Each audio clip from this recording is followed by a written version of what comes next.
manote, kad atėjo laikas pagaliau gyventi įdomiai, tai brokerio darbas kaip tik yra jums. Kodėl? Tai yra, su pirma, bendravimas, dinamiškumas. Kiekviena istorija, kiekviena situacija yra kitokia. Ir vis kitokie iššūkiai. Taip pat tobulėjimas. Asmeninis tobulėjimas, taip pat ir tobulinimas savo įgūdžių, kaip bendrauti, kaip vesti dėrybas, atsiranda matymas, kur objektai yra labai geri.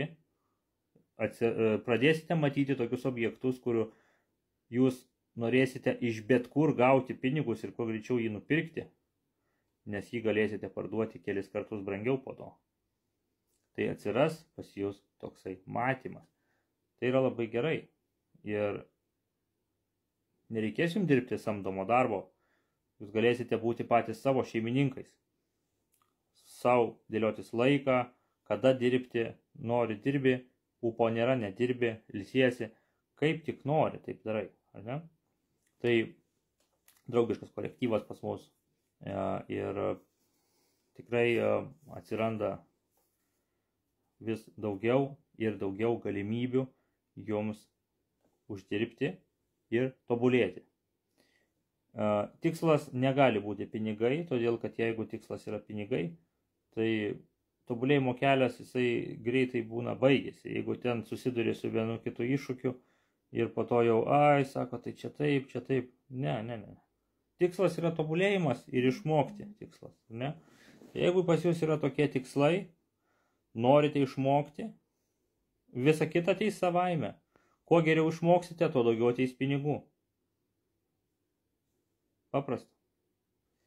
Bet išmokti neužtenka. Reikia ir dėti pastangas. Tai va. Vienaip ar kitaip labai apsimoka. Aš galiu pasakyti, šitą profesiją aš susidomėjau, atradau prieš 3 metus. Jeigu taip tiksliai, 3 gal su pusę metų, ne? Tiksliai, jeigu būtų. Ir tikrai nebegrįžčiau nei į jokį kitą paslaugų sritį, turbūt. Nežinau, galbūt dar aišku, daug kas neatrasta, ar ne, bet aš bent jau Lietuvoje nematau didesnių galimybių kaip nekilnojamo turto rinkoje.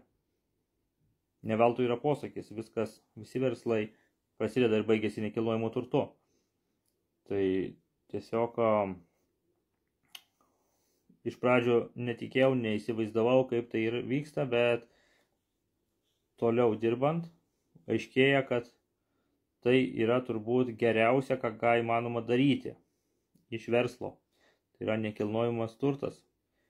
Ir nekilnojamam turte labai daug yra sričių ir labai daug, ne tik prekyba ten yra. Ten yra ir vystymas, ir statybos, ir yra atstovavimas žmonių, yra perpardavinėjimas, yra supirkinėjimas.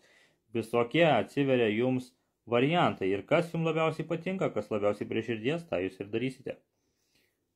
Bet išmokti visada prašom. Jeigu domina, kreipkitės, pasakysime, ką daryti toliau. Iki.